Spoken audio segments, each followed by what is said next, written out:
What's up? Okay. Put some good miles on it today. She is nice and warm. Now, one thing I noticed that it's not getting anywhere near 218 degrees anymore. It's staying about on the highway, and this is about 75, 85 miles an hour.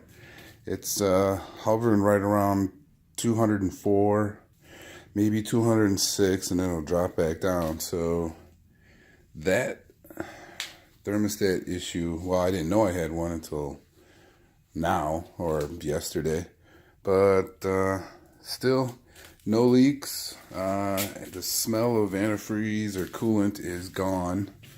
It's been parked in the garage now for about 20 minutes. So I walked out here, no smell, no leak. I don't know if I could show you underneath. Those are old stains, but no new stains at all. I'm still running with my skid plates off, just in case. But again, like I said, I'm not smelling it any longer. You can see the levels right where I put it this morning. I got up this morning, it was a little in between minimum and max, so I went on and just topped it off to max, just for giggles.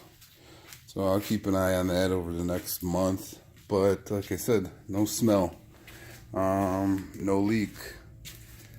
And mine was the thermostat housing and the there's a crossover tube and the part that goes into the thermostat. It was weeping there and coming right down against the block and pulling up down there, but when it's hot, it's actually not making it that far. It's not drying.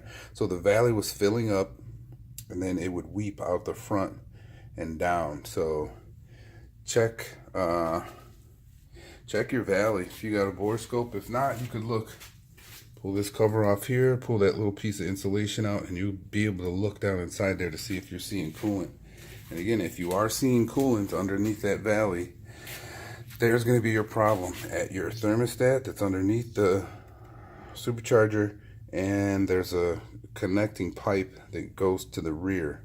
So anything underneath this valley is going to be coming from there. In the front, and if you're getting a drip, you're going to be coming from your water pump. On either side, you're going to have your hoses, your coolant lines. In the front, it's going to be your radiator or intercooler or pump. But you're going to be able to see it. Just keep tracking it down. If you're smelling it highly, I'm going to bet more than likely it's sitting underneath your supercharger. So it's easy to find. I mean, to be honest, if you stay diligent like I did, you know, it was probably 3 days worth, and I finally noticed a spot to look that I could see underneath that supercharger, and that's where my leak was coming from. But I'm standing here now, and I'm not bullshitting you, I don't smell anything. So, and that pipe that I modified that goes into the thermostat housing, it seems to be holding. So I got the new one coming from ECS. I think what I'm going to do to that pipe once I get it is modify it the same way. I am going to insert some, I'm going to cut the other side of this, trim this off, just use this smooth piece here, you know, mill it down to where it fits inside that tube and epoxy it in. There's a break point on your tube, on your stock tube that goes into your thermostat. There's a fault. It's a break point at that thermostat, and I guarantee you that's where you're getting your leaks. You know, that's a fault part. How long those tubes last before they crack, who knows? But it's so thin right there that once it gets warm, or I guess age, brittle, boop, pop, it's gone. And now you're getting coolant leak and you can't find it and you keep smelling it and blah, blah, blah. But she's good to go, y'all. R2 Swift out, mission complete. Well, so far.